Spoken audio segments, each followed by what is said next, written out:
Best. ഇവന്റെ കുപ്പി ഉണ്ടായിരുന്നു, എന്നിട്ടാണ് ഈ രാത്രി അവൻ എൻ്റെ അടുത്ത് കുപ്പിയും കൊണ്ടുവരാൻ പറഞ്ഞു. ഉപദേശിച്ചു തുടങ്ങിയല്ലോ, കൊള്ളാം. നിന്റെ അടുത്ത് ഈ സ്റ്റോക്ക് ഉണ്ടായിട്ടാണ് ഈ അർദ്ധരാത്രി എൻ്റെ അപ്പൻ്റെ മിലിറ്ററി കുപ്പി എടുത്ത് വരാൻ പറഞ്ഞേ. എനിക്കിന്ന് കുടിച്ച് ചാവണം എന്ന് വെച്ചാ കുടിച്ച് ചാവണം. ഇങ്ങനെ പോയി കഴിഞ്ഞാൽ നീ കുടിച്ച് ചാവും.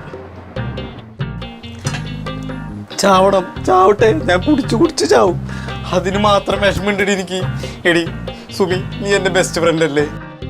അതേടാ, ഞാൻ നിന്നോട് എല്ലാ കാര്യങ്ങളും തുറന്നു പറയാറില്ലേ? എന്നിട്ടാണ് അയ്യോ പോയി, എല്ലാം പോയി. എന്താ പറ്റിയ? നിന്റെ ജോലി പോയോ? എടി പോത്തെ, ജോലി പോയിക്കുണ്ടല്ലോ. ഈ ഒരൊറ്റ കുപ്പിലാ വിഷമം ഞാൻ തീർത്താലേ നിന്നോട് ഞാൻ വീണ്ടും കുപ്പി കൊണ്ടുവരാൻ പറയോ? ഇത് അതുക്കും മേലെയാണ്. പിന്നെ എന്താ പ്രശ്നം? എന്താ? മേഴ്സില്ലേ, മേഴ്സി എന്റെ പെങ്ങളായിരുന്നു. മേഴ്സി കാമുകിയായിരുന്നു. മേഴ്സി അമ്മയായിരുന്നു. മേഴ്സി എല്ലായിരുന്നു. മേഴ്സി എന്താണ്? മമ്മൂട്ടി കയറി വന്നതാ, അത് നീ കാര്യാക്കട്ട.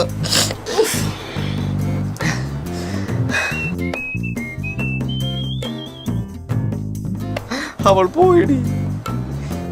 എടാ, നിങ്ങളുടെ പ്രേമം അവളുടെ വീട്ടിൽ പിടിച്ചു കാണും. അവരൊന്നും സമ്മതിച്ചിട്ടുണ്ടാവില്ല, അതുകൊണ്ടായിരിക്കും. എടി അതാണ് കാരണമെങ്കിൽ ഞാൻ ആ വിഷമം ഈ ഒരൊറ്റ കുപ്പിയിൽ തീർത്താനെ നിന്നോട് ഞാൻ രണ്ടാമത് കുപ്പി കൊണ്ടുവരാൻ പറയോ?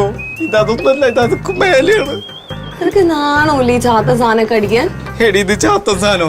എടി ഏത് സ്കോച്ച് നിന്നാലുണ്ടല്ലോ ഇതിന്റെ ത്രാസ് താന്നെ ഇരിക്കും, അറിയോ? അടിപൊളി പൂക്കുറ്റി മത്താപ്പൂ കമ്പിത്തിരി സാധന. നിന്നോടൊക്കെ പറഞ്ഞ എന്നെ വേണം തന്നെ. എന്തായാലും ചെറിയ കുത്തൊക്കെ ഉണ്ട്. എന്താ ശരിക്കും പ്രശ്നം? എടി ഇന്നലെ ഒരു 3 മണിയായപ്പോ അവളെ എന്നെ വിളിച്ചു. പാവം കൊറേ കരഞ്ഞിട്ടാ വിളിച്ചത്. എന്നിട്ട് എന്നോട് പറഞ്ഞു ഒരു 5:05 അവളെ കോളേജ് ജംഗ്ഷനിൽ വരാന്നു, അവിടെ കാത്തുക്കാന്നു. 5:05? അതെന്താടാ അങ്ങനത്തെ ഒരു സമയം?